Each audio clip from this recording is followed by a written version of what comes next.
Now it is time to configure our multilevel matrix. Before we start, we will briefly go over the data we need for everything to work properly. Finally, we will see how to fully configure our multilevel matrix to take full advantage of this powerful tool. Let's get started. We always start by introducing the values. Here we must include the main measures we want to analyze. Then we will add the rows, which will define how the information will be organized according to the hierarchy of the data. Optionally, we can add columns if we need to organize data on both axes. In addition, it is essential to include the visual level, which will establish the hierarchies in our visualization.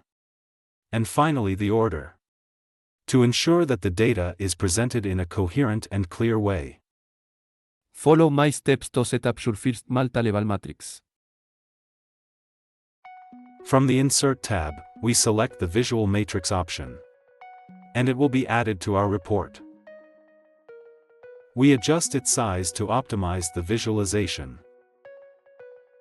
Next, we start configuring the essential fields. We start with the assignment of values. Here, we enter the measures required for the analysis. These measures correspond to the result of the period under analysis. And finally, we include the cumulative measures for the year for a global context. This step is fundamental to compare periods. We continue configuring the rows. We are going to incorporate the concept field from the corresponding dimension. Now, we add the Level 3 Accounts field from the Accounts dimension. This will allow us more granularity in the analysis. We now proceed to select the Visual Level field from the dpand dimension. This field ensures the correct hierarchy of the data. Finally, we configure the Order field. We enter this to ensure the sequence of the data logic.